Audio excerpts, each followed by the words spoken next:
moment. They advanced with indescribable violence, an army of millions marching like living shadows.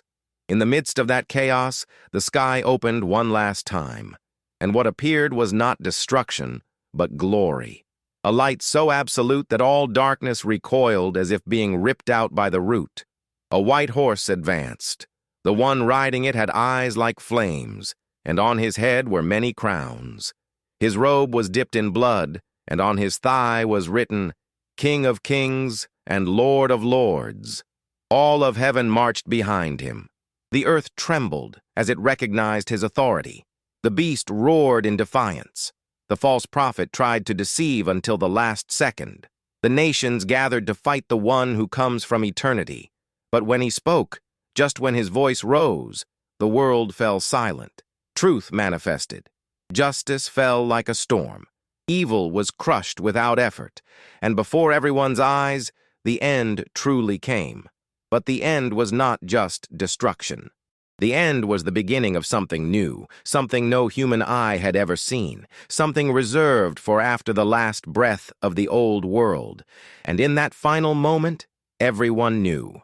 The prophecy was true. Time had truly ended. And the king was here. His presence was so overwhelming that even the elements seemed to bend. The wind stopped, as if waiting for an order. The fire bowed, as if in reverence. The very light seemed to kneel before the glory descending. It was impossible to look directly, because it was not just brightness. It was identity, a living force, a power that existed before any star was ignited in the universe. And as he approached, the world shook with a tremor that did not come from the ground, but from the soul of creation. It was as if the one who made all things were touching every atom at the same time, reminding it of who created it. The earth cracked, not from destruction, but from reaction. The mountains moved like servants opening the way. The heavens folded like curtains being drawn aside. The whole creation stood in absolute reverence. People's eyes filled with terror and awe. In a single moment, all doubts, all arguments, all human philosophies vanished like dust blown by the wind. Truth stood before them. There was no escape, no disguise, no excuse. Only the king, unchanging, eternal, invincible. And when he spoke, it was not an ordinary voice. It was like 1,000 storms roaring at once, like a sound that cut through flesh, spirit, and time. His voice separated truth from lies, light from darkness, life from condemnation. Every word carried such weight that it felt as though the entire universe trembled just to hear it. And he declared that the judgment was complete. At that moment, the sky darkened again, not as before, but with purpose. It was the announcement of the final outcome. The stars flickered, as if being extinguished one by one. The moon turned blood red. The sun went out like a flame defeated by the wind. Everything entered a deep silence. It was as if the cosmos itself awaited the closing of the final confrontation between light and darkness. Then, from within the abyss, the final shadow emerged. The ancient serpent, the dragon, the one who deceived nations for millennia, rose with hatred burning like black fire. His presence was so dense it seemed to suffocate the air.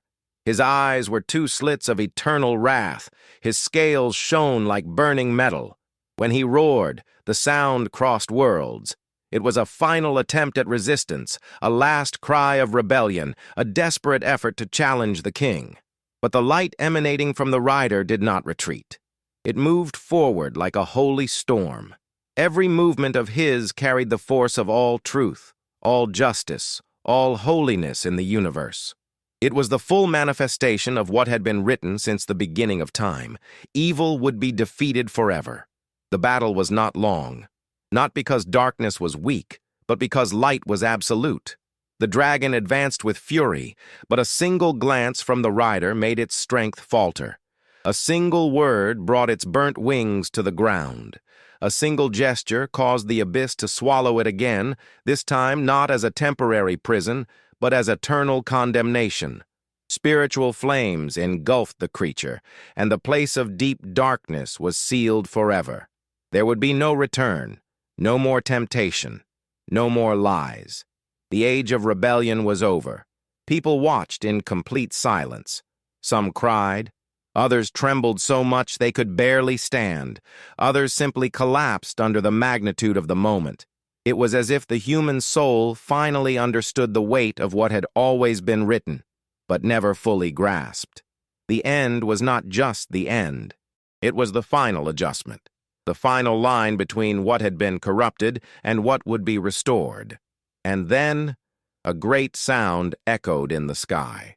It was not destruction. It was revelation. The throne descended once more, and golden light began to spread over the ruins of the old world. Everything touched by death began to disappear like ash carried by the wind. The old earth was being swept away. The sea vanished. The cities, the remains, the ruins, all being removed like someone clearing the stage for something entirely new. A new reality began to emerge. It was not reconstruction. It was another creation, something pure, living, brilliant, indescribable. The air seemed made of light. The land seemed to pulse with eternal life. The horizon was so vast it could not fit in the human mind. And then a voice echoed again, a voice that no longer condemned, but now announced, "Behold, I make all things new." And everyone knew it was not poetry. It was literal. It was eternal. It was the final destiny, written from the beginning.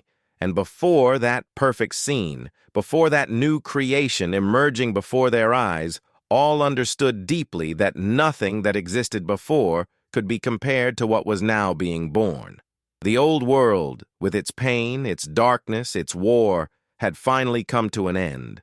And the new world, pure, eternal, unchanging, was only beginning.